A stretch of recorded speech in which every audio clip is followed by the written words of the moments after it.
Welcome to the Human Era podcast, a show where we discuss the future of humans in a world that is dominated by technology. What does tomorrow look like, and how can we stay true to what we really are? Humans. Welcome at a new episode of the Human Era podcast. My name is Ferry, and today I am joined by Jaran. Jaran, welcome to the show. Thanks for having me. Thanks, it's a pleasure having you here today. Could you do us a favor and quickly introduce yourself? Yeah, my name is Jaran. I'm 35. Was born in the US, but lived the major part of my life in the Netherlands. And I'm a sales manager in logistics. Okay, it's good to have you. It's good to have someone who knows sales. Just to give the audience a quick background, I think we met a couple of months ago. In a Discord that we are in, the Band of Insiders. I think one of the first discussions that we had was on technology and NFTs, right? Correct. I kind of still remember myself being a little skeptical about NFTs and where the whole playground was going. And I think it was either you or one of the other guys who explained what NFTs are, where the technology is going. I just want to touch upon that subject real quick because there's a lot of hype around NFTs. There's a lot of hype around basically everything technology right now. What are your thoughts on the NFT field right now? Because we know that there was a huge hype just a month ago. Where do you see it going now?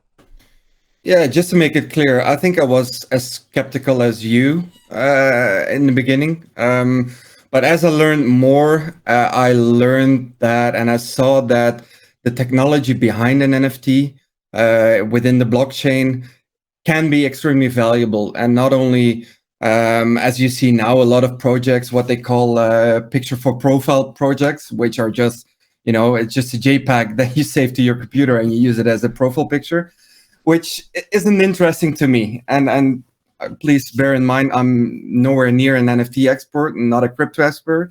Within our Discord, we have a lot more knowledgeable people that know stuff about it. But for me, what's interesting about it is when I look at an NFT project is that there's some utility behind it, that it's not just a profile picture or not just a hype. And that is something that I'm focusing on. And there's a lot of projects that have that utility. And that is what is interesting to me because that is the future. If you look forward to the next year or two, you heard Gary Vee say it, 95, 98% of all NFT projects will die. And you need to make sure that either you do it short term now or find an NFT project with a lot of utility behind it so that it has merit in the future. Do you think, just like the Bitcoin was, do you think like the NFTs that we had now was just opening the gates for this new kind of technology? I think it is. What you said, Bitcoin, Ethereum, the layer 1 coins, and I think you will end up with a couple, maybe dozens of NFTs that have utility behind it that will continue to exist. But then comes the hard part. What is that project? And that is, I think, the same like you have it now. That's extremely difficult to see. It's just shooting with buckshot and hoping that you get something good. Right, but don't you think because that's one of the discussions we had, and that's why I want to dive into this right away because I think this is such an interesting part. You said there's the JPEG thing going on, right? Everyone has a profile picture. Some of them cost 2 cars. But the main story is it's going to be something that we can utilize. So one of the examples I think Gary Vee said is with, is it Fly Fish Club? Where if you're the owner of the NFT, then you can access a specific restaurant. Or you can go to a venue with your NFT, or you can be part of a discussion club with your NFT. But why is that different than what we've been doing for the last 100 years with regular tickets or just an online registration? What will be different?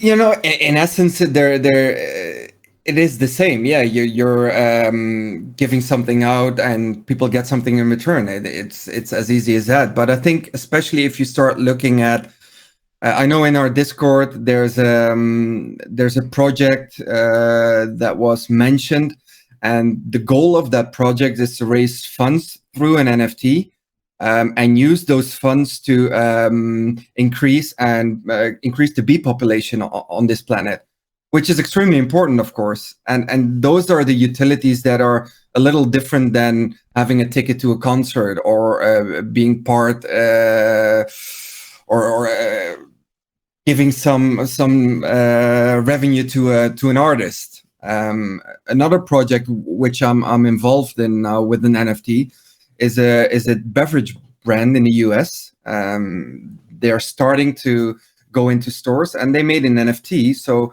by buying that NFT, you're essentially you're a stockholder. You get a say in the vision of the company, and that is something completely different than just having a ticket to a concert. Is that also a decentralized organization? Well, in essence, it's still a business. Huh? It's still you have your CEO, you have your owner, your stockholder. So no, it's not decentralized in that we with the community have a 100% say in what the business does. But I think it's a 50-50. You know, it's a start into something new. I think a fully decentralized company is extremely difficult, because you need people in the right places to make the right decisions for a company to work. That's in all business. You need the right people in the right places to make it succeed.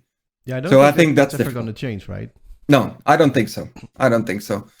Or you need to look at something, but that's very far in the future. You need to be able to see with NFTs or with somebody's crypto wallet, what is his background, or what is his knowledge base, and what can he bring to a company, so that you have your LinkedIn, your CV, NFT base, so that people know, okay, that guy knows what he's talking about in a certain topic. Otherwise, you will still need a board of directors that know business. Yeah, but I think ultimately an organization starts with one or a couple of people, their ideas. I think they should also be the ones executing. But what you touch upon is really interesting, because I think that it does make it easier for, say, the community, which could be customers or suppliers or investors, to be involved in the final decision making. But it would be very scary if I were to picture my company run by 1,000 strangers. I don't know where the company would be heading. Exactly. But I think if you're talking about maybe community money, when you use it for good causes or specific purposes, maybe then it would make more sense if the community can decide where the funds are going, rather than for a commercial company. Yeah. Exactly, and I think that you can utilize it in different ways. Like what they're doing now is very, very basic. You have an NFT. If you have more NFTs, you get a higher piece of the revenue if you bring them business. So and I think if you have 5 NFTs, then every month you will get a 12 pack of the soda sent to your home. You know, that's small steps towards a utility that benefits the holders. Yeah. But it's very difficult. You know, what my interests and the things I'm looking for in an NFT in my return are different than perhaps you. So I think it's going to be difficult to find a utility that triggers your entire community, and that is a challenge. It is. I'm actually looking at the other side. I'm seeing if I can incorporate it into my organization, the one that I'm building, just to see if we can involve the community more in the decision making or in benefiting from what we're doing. Because what I think is like the general model that we have is, if you want to give your customers a little extra, then you give them a discount, or you give them, I don't know, you send them a present. But it would be so interesting to have like loyal customers, giving them something in return, maybe in the form of a return, or sharing your profit, or having them decide one of the new projects that we're going to do. I think that in terms of utility would be very interesting, because then you're building the community, but then you're also giving people a reason to own your NFT and hold it, which might increase the value, and maybe you can send some of those returns back to your clients. I think there's a pretty interesting thing happening. Because it feels like we're moving away from like the old investor relationships that we used to have. Like back in 2014, we saw that, what's it called? When like a lot of people invest at once. Yeah. What was the term for that? Oh, you got me now. Yeah, it was the Kickstarters and the, those kind of platforms. Yeah. So people send like a couple $100. I think like 95% went bankrupt. So people never got a return. Other companies never delivered on their product. So it was very risky. But also it's like a very old-fashioned way. You send some money and then you're hoping and praying that you see something in return. I think with NFTs, you can utilize it right away, because you can give them a benefit from day one, which is super interesting to me. Yeah, you can find out pretty easily if you build a community that has NFTs, and that's what we're trying to do with Band of Insiders as well. You have a lot of people in one place. Now you need to find out, what do those people know? What are their backgrounds? What interests do they have? And what knowledge can they bring to the table? And I think if you can do that with your NFT holders and create some a pool of knowledge that you can use, but also give in return, I think that's something I would be looking for. Yeah, for sure. I think if I look at it as another tool, another solution to a potential problem. The problem that we have is that we work in diversity, but we want our team to be as diverse as possible. But we cannot hire 1,000 people with different backgrounds. We just don't have the funds for that. But we could give out 1,000 NFTs to people with diverse backgrounds and ask them for their opinion, or maybe get them in like a shareholder meeting. So we can utilize, we don't have to have 1,000 people of staff, and we can still get 1,000 ideas, which is super interesting. Yeah, and you can bring some difference in that as well. You can have tiers of what NFTs people have. Just people that give their opinion, people that really have a say. There's possibilities are endless. That must be exciting for you as a business owner to develop your company in Web 3.0 that way. It is super interesting, because we're also so early right now. And the reason that I feel that we're early is because when I explain this to people, they do not understand yet. Even the people that are into tech, they don't know what this is, which means that we are super early, which also means that we can reap like the most benefits that there are right now. I think one problem is if you need people's help who don't understand Web3 or NFTs, then it's difficult. But it's a good sign that they don't know it yet. But yeah, we can utilize it for sure. Yeah, and that's what you said. You hit it on the head. It was, we're so early in the NFT world. I don't know if it's still true, but I heard something that there's less than 500,000 people that are into NFTs at the moment. On the scale of our world and the mass, it's you're extremely early. But that makes it a daunting task as well to do it right, because you can only do it once. It gives us a little bit of time to do some research and to really understand how it can help you and be a tool and to use it for good. I think that's one of the most important things. Yeah, it's not always, of course, monetary gains are.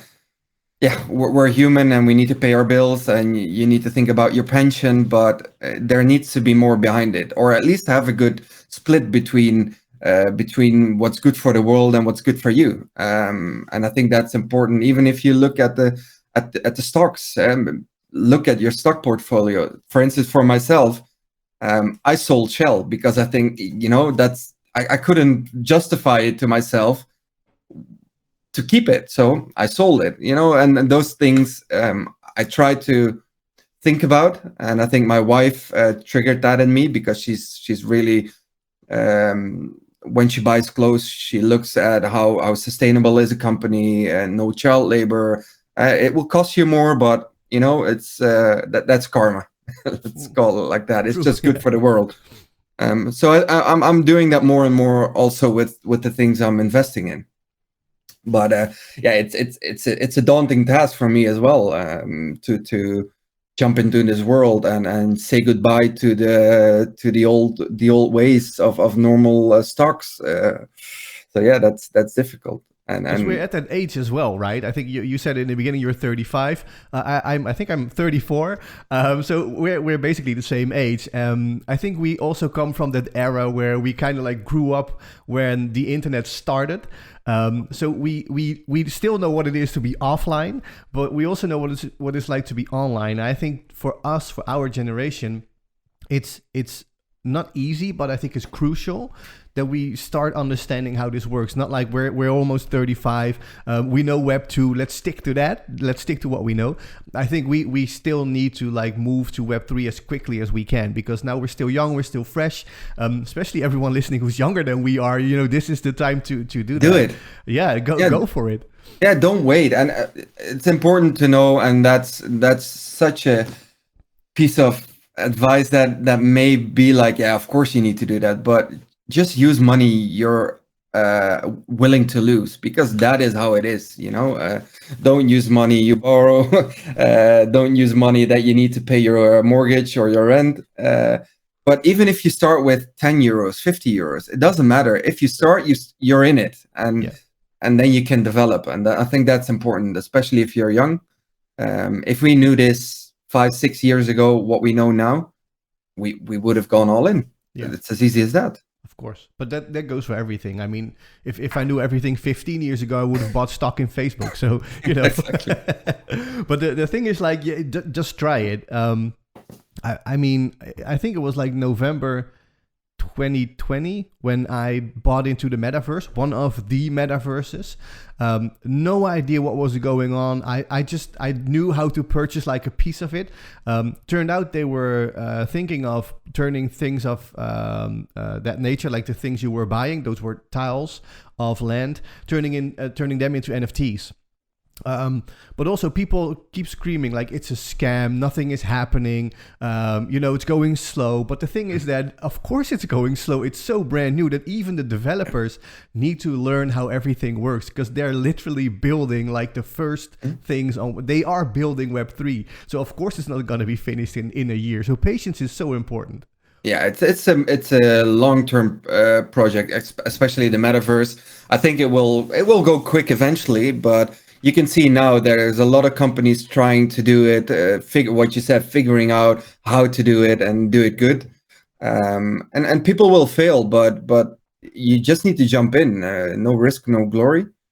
And if you want to start with NFTs, with crypto, with Web 3.0 in general, I think I have this discussion multiple times a week. Either I had it, I went away for a weekend to Spain with my dad, and my dad is 75, and he's still working, and he's been an investment banker for his entire life. And I told him about NFTs. He's already into crypto since I think 2.5 years because of me. So that's a step, for a 75-year-old man. And now I told him about NFTs, and he just couldn't grasp the idea behind it.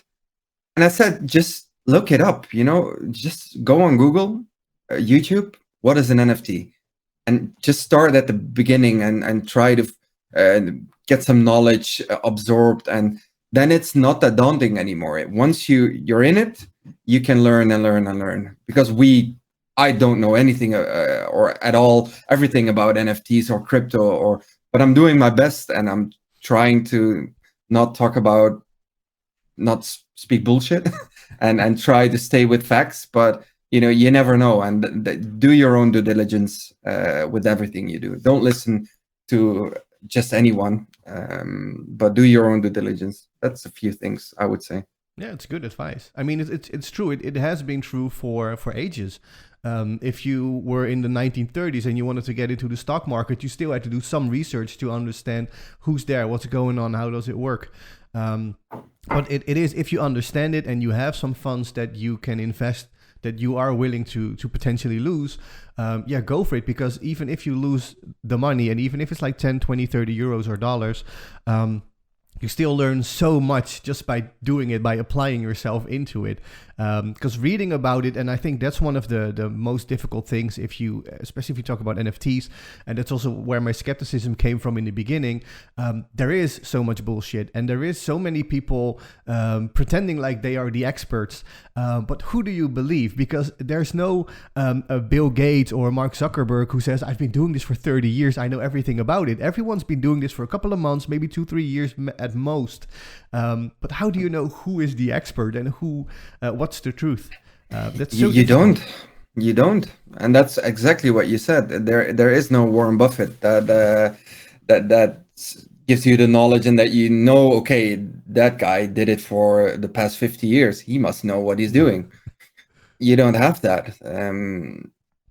No, there's no good answer. That's why you need to consume as much knowledge as you can. And if it's too good to be true, it's probably not true. It's as easy as that. Yeah. And the parameters of that saying are different. In the stock market, getting a 20% return year on year, that's too good to be true. Yeah. In general, in crypto, it's not. So the parameters are a bit different, but I think that's still applicable to the situation. Just be smart. And look at what's happening. Like what helped me most is look at YouTube videos, read articles, and just like you would do with any study, just find reliable sources and go from there.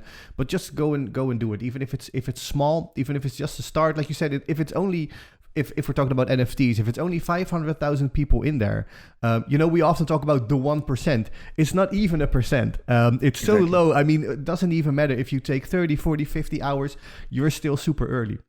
Exactly. But just go and do it. I think that would be the most important thing. And if you lose the money, see that as an investment in your knowledge. It's the same as going to school. You need to pay money.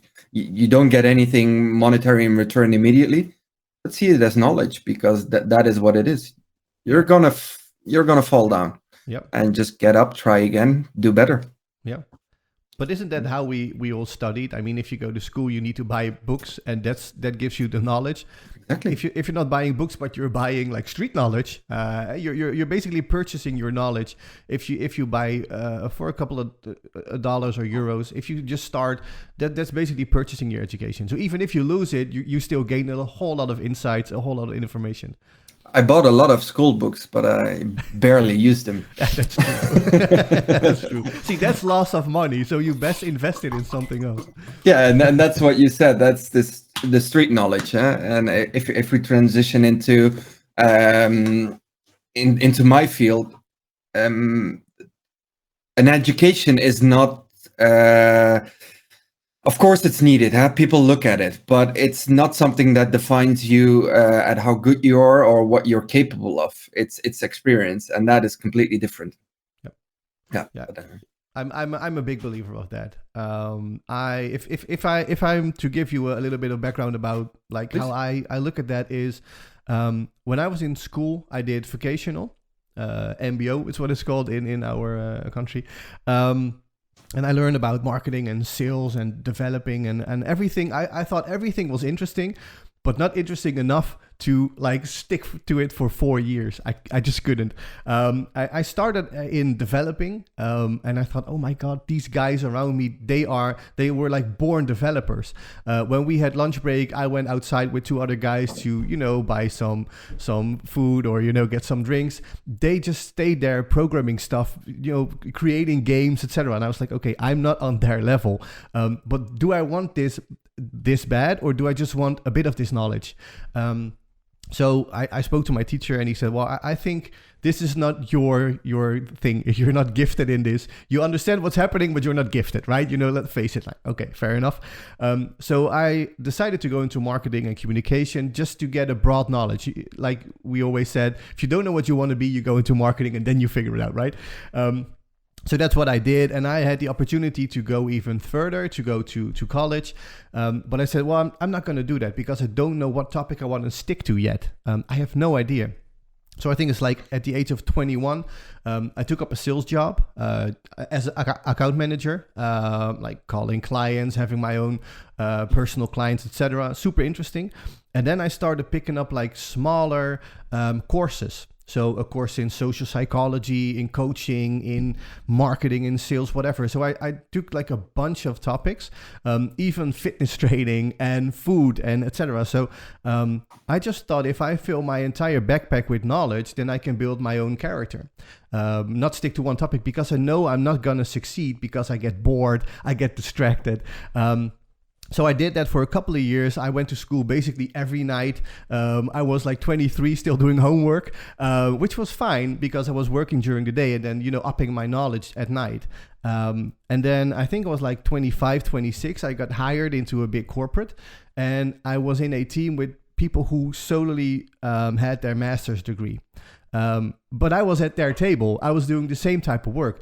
And they said the fact that we hired you was we didn't only look at your resume, but we also looked at you studied every night, which means you're eager to learn. You were able to pick up different topics, which means you have a broad interest. So just by building a character, I was able to step away from, going through courses that I knew I wasn't going to stick to anyway. So I think one of the world's biggest believers in like finding your own path and seeking knowledge. I'm 34 now. I still read every day because I believe that that's just going to give me some form of knowledge. I don't even know what I'm going to do with it, but it's just going to give me knowledge. I think that's what we've been talking about all this time, like find your own path. Yeah. Yeah, exactly. And my path is exactly the same. I did hotel management. I was in boarding school for over 9 years in Belgium. And my dad traveling the world, and my mom very busy. They're separated, so that was a big part of my life being there. And exactly what you said. I went to hotel school, and I was like, "This is not for me. This is horrible." But you know what? It's very generic in a sense. Customer service, you have sales, you have management. Yeah, it's okay. I can work with that. I never worked in a hotel after I graduated. But I knew, okay, I need to finish something. I need to have a piece of paper that at least lets me in the door or gets the door open just a little bit, so I can do the rest with my knowledge and with my personality. And that is something that I think is very important, because I wasn't the guy that would go and do a master's or a PhD, or that's not me. I need to talk. I need to talk to people. I need to show myself, because I'm not somebody who learns from books. I learn from doing. And I think that's you're a big reader. I consume my knowledge purely on the internet, on YouTube. I need to see it. I need to hear it. I need to feel it, and then I learn. I learn very quickly. I learned how to code a website just by looking at YouTube videos. Use Photoshop for my. When I was younger, I did YouTube videos, how to edit thumbnails and edit videos, and that's how I learned. And I think that's important. Find your way and just stick with it. And, now exactly like you have, now I'm in a job where they say you need a university degree, and everyone around me has it except for me. Mm-hmm. It's because it's not needed. I have my experience, and I am able, looks like I'm able to convince people that I know what I'm doing. And I think that is what is key. And I think it's extremely important. And I'm very glad that where I work now, that they see that it's not just about a piece of paper. It's about the person that you're hiring. And I'm very glad that's maybe that switch is going on more and more. Yeah, it is. Yeah. I think again, our generation, we are the ones. It sounds so big, but our generation are the ones who are now gaining control over companies. People who are now becoming CEOs are like in their 30s and 40s. Our managers are 30 and 40, which means that they might have the same mindset, not that old school mindset of you need at least X degree in order to at least get a conversation with us. I had a conversation with some people from the Dutch government a couple of days ago. And it turns out that our entire country, but also the whole of Europe, is going into a skills type of job profile, basically. So we're moving away from resumes and pictures and etc.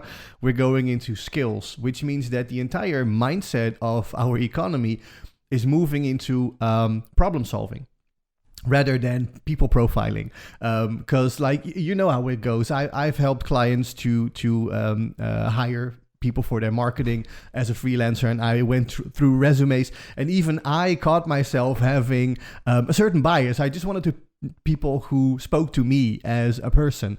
And now I figured out that if we look at skills, then you look at problem solving. So not like I want him or her in my company, but this is the skill gap that I have. These are the people who have those skills. Okay, which one suits the organization best in terms of when can you start? Do you fit the team as a person rather than, does your profile fit the organization?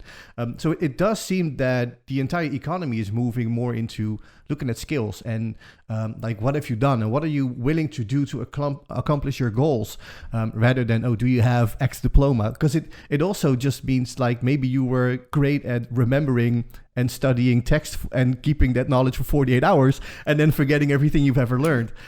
So that's an interesting movement now. Yeah, and I think it's and that's something I'm that tickles me in the wrong way, is that companies often over complicate their own business, or they think their business is more important or more difficult than it really is, especially in the world of sales.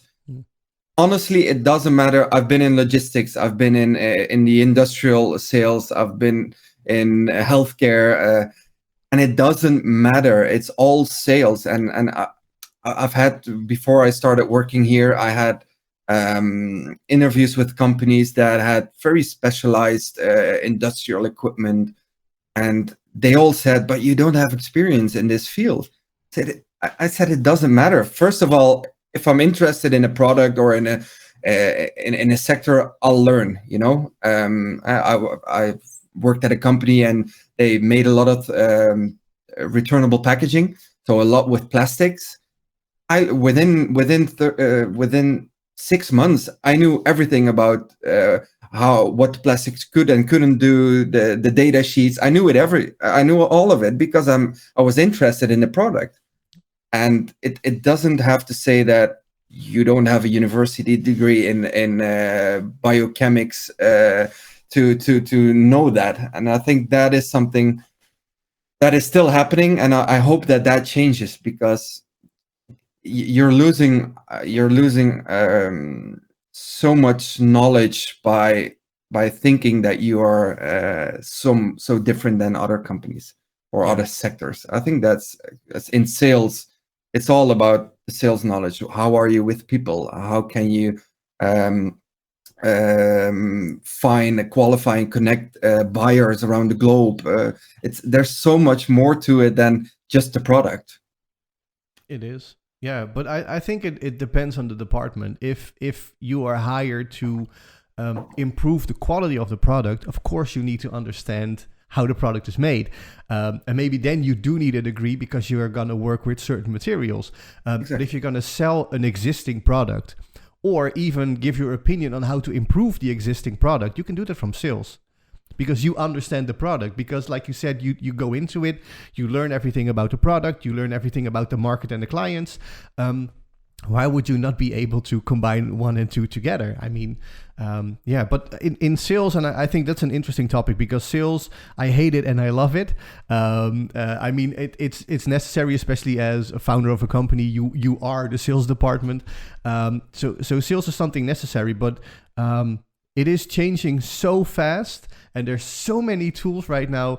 Like I don't even know where to begin. Like how do you see that in your job in sales? Like what's happening right now? It depends a lot on the type of sales you do. So I myself, I'm more in strategic sales. So I'm responsible for a very limited portfolio. So it's a lot based on relationships.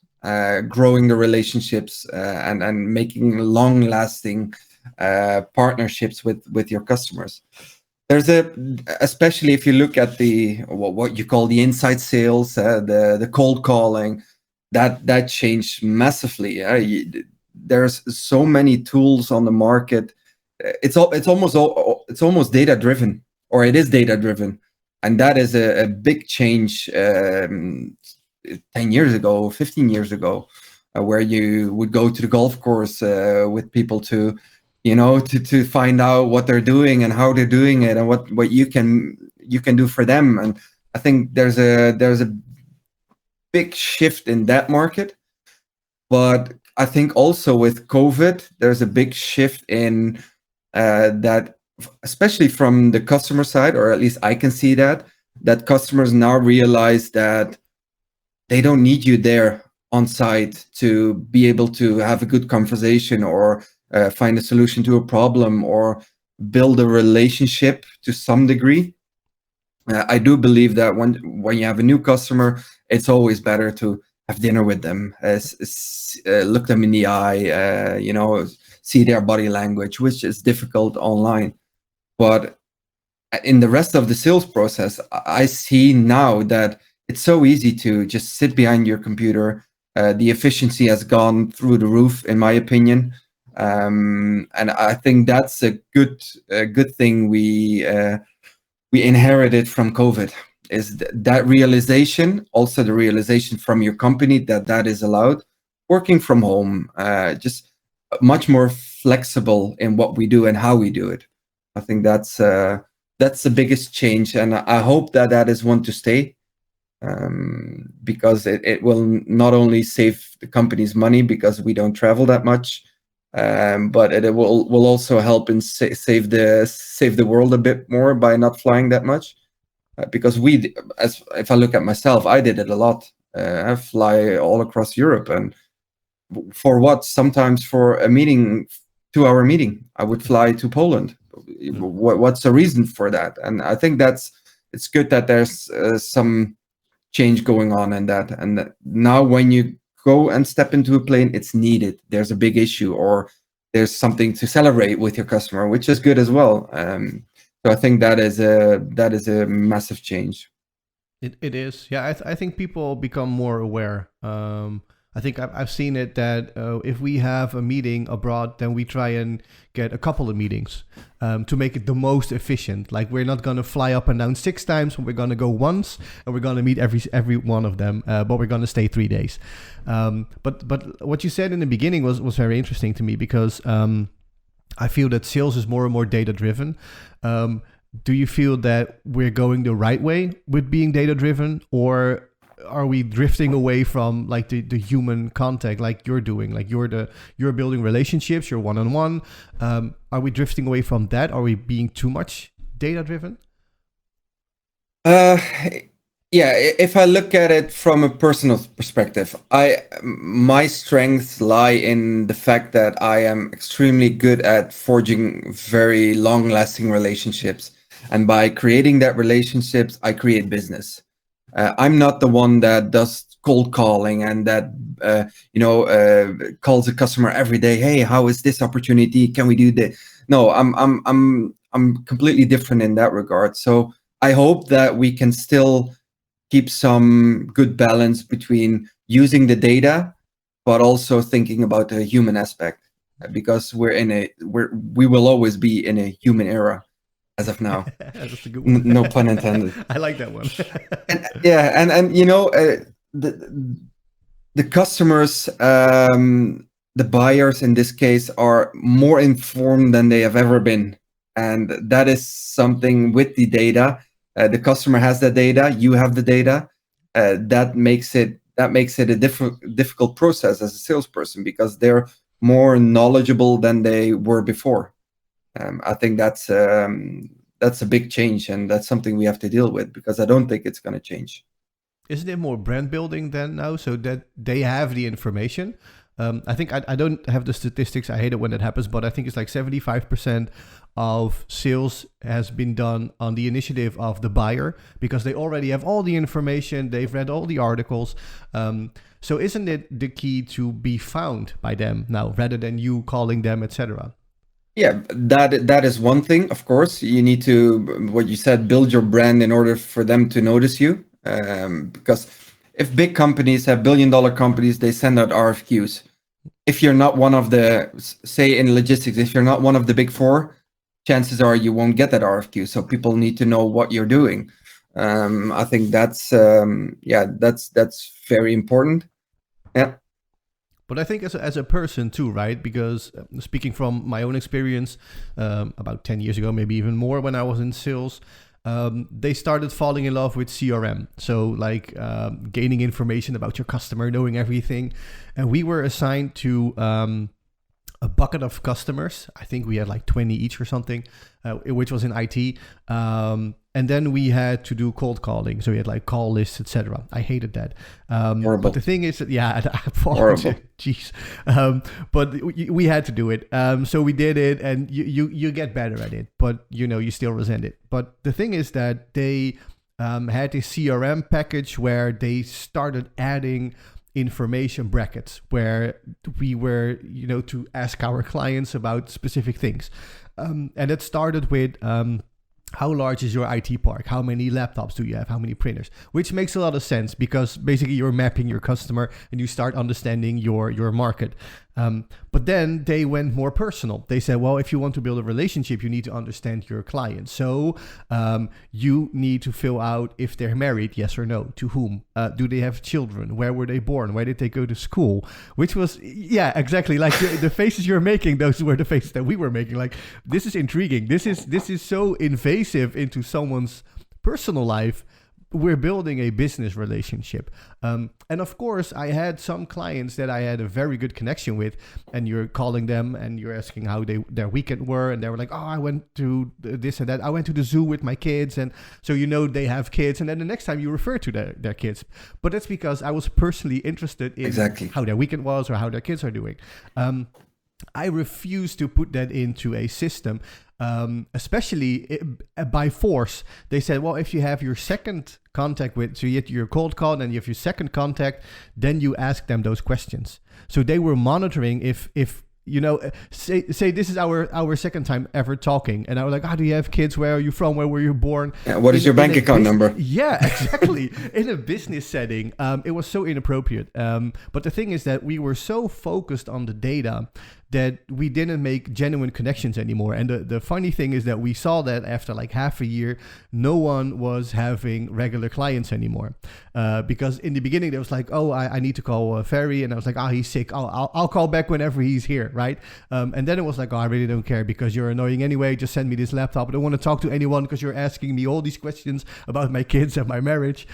So we basically pushed them away from us, which made the organization interchangeable. Because now it doesn't matter if you have a cool account manager because he's annoying anyway. So it's just pricing and product. So no more relationship. So by focusing on the data, they actually pushed away the clients and stopped gathering data because no one was giving them any data anymore. Yeah, and I must say that if you follow the natural process of building a relationship and not like, I know why they want to know it, because it's information that is useful, or it's good to show people that you're interested. Let's keep it like that. But you need to be really interested. Yeah. I know all of my clients, all of the major stakeholders that I speak with on a daily or weekly basis.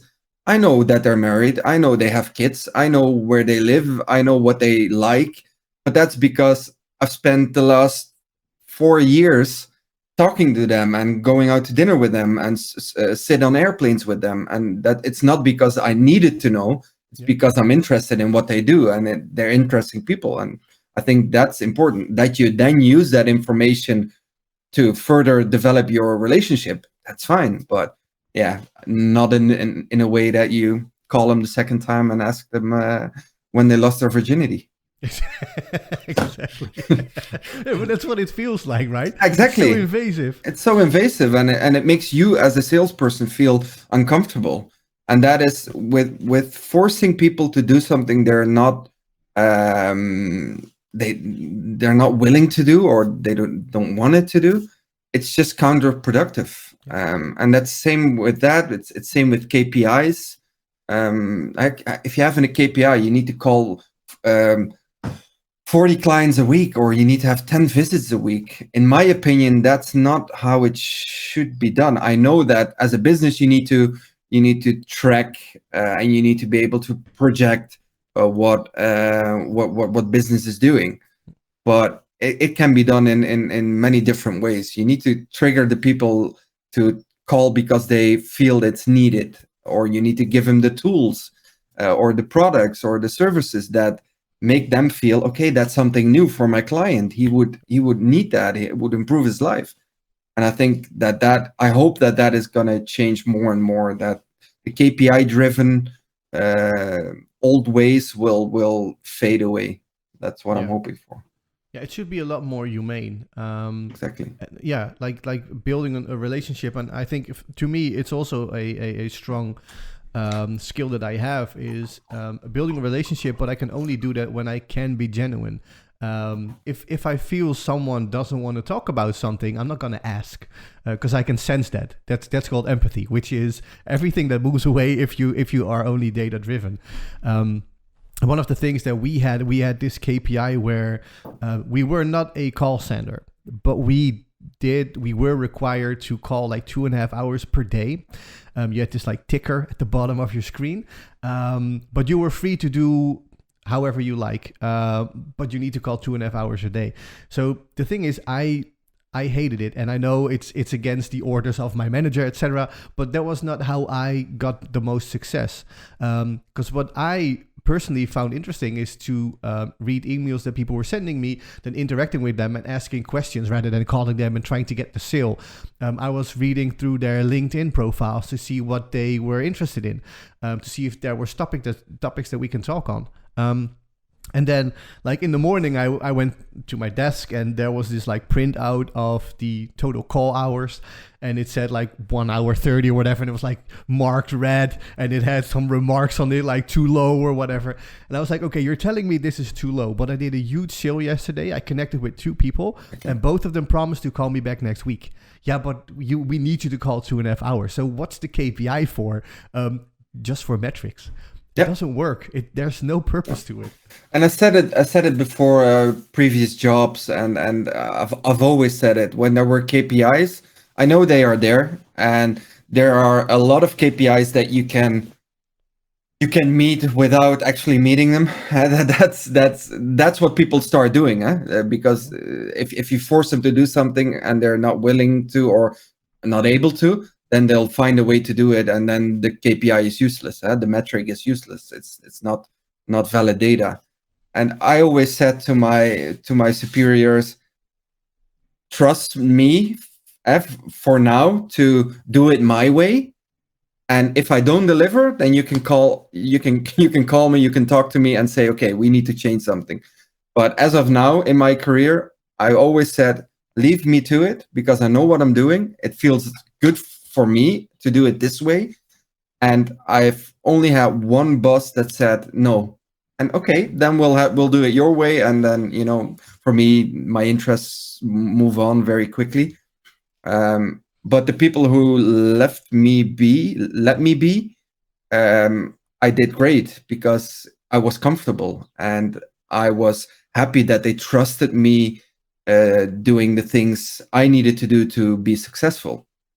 And in return, I did my best to at least get as much KPIs done as possible, because they need to report back to their boss. And, so we scratch each other's back. And I think that's the way to go. And that helped me massively, because I hated sales. I hated it. When I was young, my dad said, you need to go into sales. And I was like, you're crazy. I hate that. Eventually, he was right. About 15 years later. But I need to do it the way it makes me feel comfortable. Otherwise, I'm not motivated. So, and I'm glad they allow me to do that. I'm really glad. Yeah. But that's what they hire you for, right? As an expert, to do it your own way. Of course, within the limits of the organization, but in your own way. No one's the same. I think that's also one of the problems with those KPIs. Like, I had colleagues that could call 2.5, 3, 4 hours and still make a lot of sales, but that was their spiel. That was the way that they worked. wasn't working for me because I just hated doing it. So if you hate it, you're not going to do it. You're not going to do it, at least not successfully. Exactly.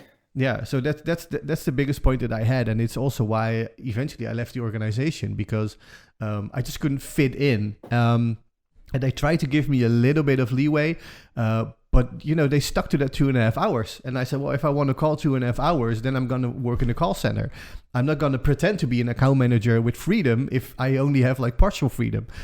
So that never worked, and I left them on good note. But yeah, just it wasn't for me. I'm not gonna build KPIs and do KPIs just for the sake of doing those KPIs. That's not how work should be done. No, exactly. No, I think that's, and that's the main focus. If you're managing a team, focus on the happiness of your team, of the people that work with you, not for you. They work with you. You're all working towards a common goal, and that is getting sales or getting a product into the market or whatever it may be. And the company I work for, we have a philosophy that's called people, service, profit.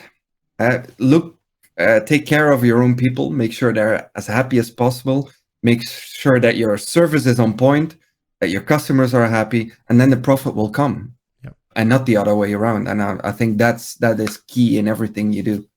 Yeah, well, that's a good one. I really like that one. Where do you see that going for like the next 5 or 10 years?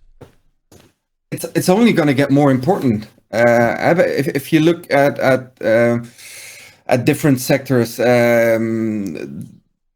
there's a big gap between supply and demand in the workforce, especially if you look in warehouses and truck drivers and name it. So you need to make sure that your company, the job you're offering, is as interesting as possible for the people. Because if you're, say for instance, you're in the UK, you have a company that's very close to Amazon, and you need warehouse staff.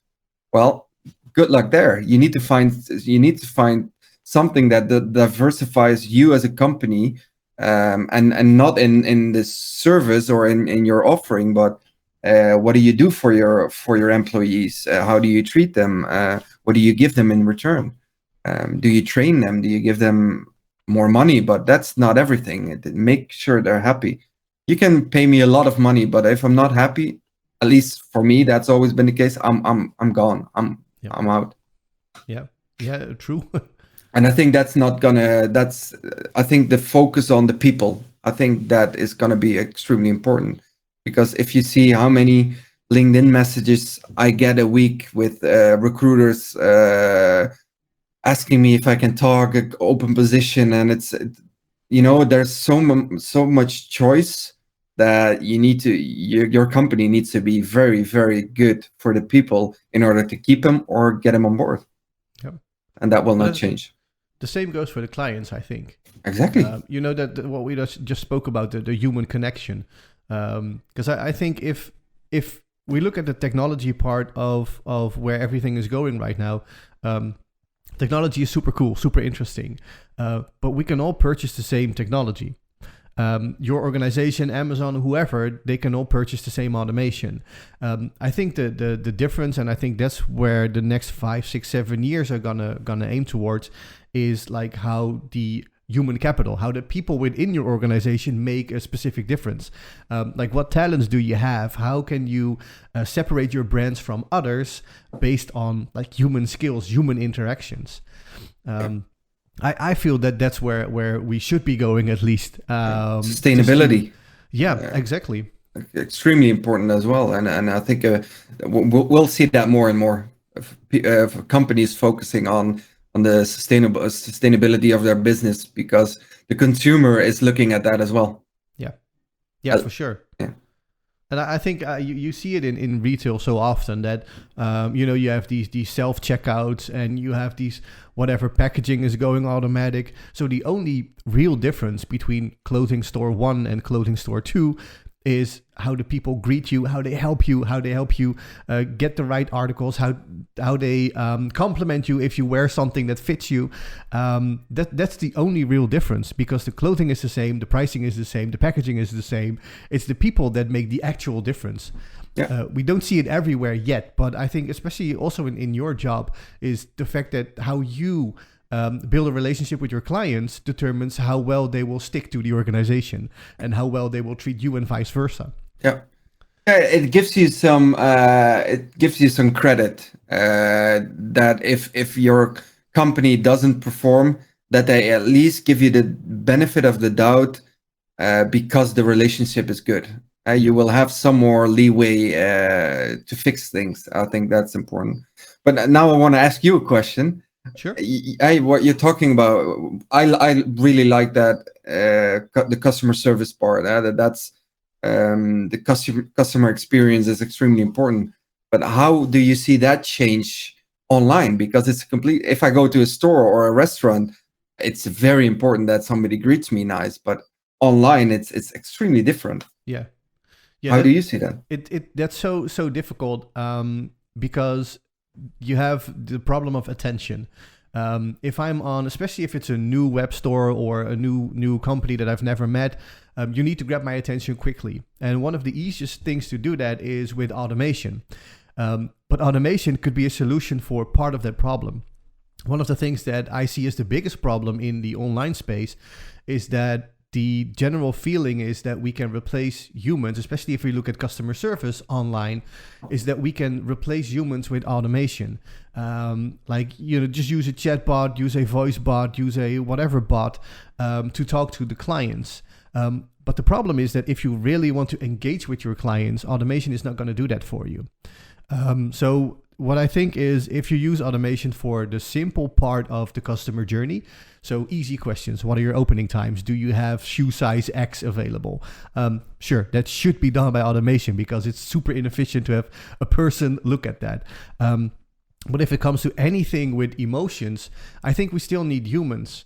I've had so many discussions with organizations saying that, well, we are replacing our entire customer service staff with one chatbot. But the chatbot is not emphatic. The chatbot is not friendly. It doesn't give a shit about the client. So I think we're going way too fast in that perspective. So what I think, what my let me put it this way. I have a wish for the future and I have what I see happening. And I see a lot of organizations just using automation and technology to take away that customer service part, to make it easy and effective. But I don't think it should be as effective as automation. I think it should be more on care and emotion and building a genuine connection, which might be a little bit less effective or at least efficient because it takes longer. You need to train people, etc. But it's gonna build such a strong relationship compared to just putting a chatbot in the customer journey. Yeah, and that's if I look in the Netherlands, you know him very well because the creator is from Rotterdam as well, Coolblue. So for people watching, it's like the Dutch Amazon. One of the things why I always go back to them is because of their customer service. What you said, their online chat, it's on point. There's always somebody nice. They try to think with you and not against you. I like that on product pages, they have dedicated videos that they record. So it's very personal, but it's extremely efficient in the way the ordering process, the UI in general, the website. And I think they nailed it on the head with the customer is number one. Although it's a tech company in essence, it's extremely well done, and that's always the bar I look at when I look at online businesses. I compare them to Coolblue. Yeah, it's really strange, but I always do that. I get that. Yeah, I think that Coolblue is the master of understanding how technology can support and leverage human capabilities and human skills. So they actually use technology like a chat function, which is optimized to be quick and responsive, etc. But the one behind it is a human being with the freedom. They don't have a script because they can make jokes. They can, they really listen to what you say, because I've seen these chats where a client says something or says something funny, and the Coolblue employee replies to that. So it's not scripted. I think they are expert in leveraging technology to support humans, so both clients and their own staff. Yeah, and I think it's just I think a year and a half ago, my monitor broke down, and I had it for less than 11 months, and unfortunately, I didn't buy it at Coolblue. I bought it at the other blue company, and I went downstairs. I came back up, and there was lines all over the screen. And I sent it back, and they said you smacked the screen or you let it drop or whatever. So it was €1,000 screen, and I didn't get anything. They just said, well, that's not within our warranty. And I've had it before with Coolblue, where I bought a Microsoft laptop, and it broke down 3 times. The first time I had to send it to repair to Coolblue. Okay, it takes a couple of weeks. I got it back. It broke down again. And then they immediately, the customer service agent said, you know what? We'll give you the money back. Here's the money into your account. Just buy a new one straight away and send us the old one. You don't have to wait for that. You know, those small things, thinking with you instead of working against you. That's why I never buy anything of value with regards to monitors, TVs, all of that, anywhere else. I'm glad to pay a bit more for that experience. I think that's extremely important, and well done by them. Yeah, and it's the long term, right? Because doing this for you costs them a little bit of money. You know, they're allocating resources in the form of a human talking to you, cost for replacing the product. But you are telling this story right now. To them, this is sales and marketing. It's a relationship. You are loyal to them. You go back to them. You know that you're in good hands. And ultimately, they showed you that they care for you as a human being and a client, rather than I'm going to optimize your process. I don't even want to talk to you, because that's the feeling that I get with chatbots, right? It's like, I don't want to talk to you. Just talk to my technology. And whenever you're ready to make a purchase, I'll be there to take your money. And I feel what you're telling me right now with Coolblue is exactly the other way around, because they know they are now investing in a relationship, but you're going to go back to them whenever. Exactly. Yeah. Exactly. Yeah. I think I hope that is the dream that I have, that organizations understand this and start using technology to build that human relationship, because relationships are so underestimated. They are. And of course it will, exactly what you said. It will decline your efficiency somewhat, but in the long run, you're the winner, and your customer is the winner, and that is what counts in the end. 100%. I see that we're over the hour mark. Perfect ending, no? Yeah, I think so. We can keep going on for hours. Is there anything you want to give us, some form of advice or insights, or just a final thought? I think focus on what's important for yourself. Of course, work-life balance. I think that's an extremely important one. Take care of yourself. Consume the knowledge that you want to have, and don't try and fit in a box. Just to do what you feel helps you and makes you happy, and then in the end, you will reap your rewards. It's the people service profit, but do it for yourself. Take care of yourself. Make sure you have the knowledge, and then the money will come and your happiness will come. I love that. Great words. That's it. Thank you. Wow. Thank you for those words, and thank you for being here with me today. Ferry, you're amazing. Thank you for having me, and good luck on your next one. Thanks. It was a pleasure. And to you listening, thank you. Thank you for listening. Stay tuned and stay human.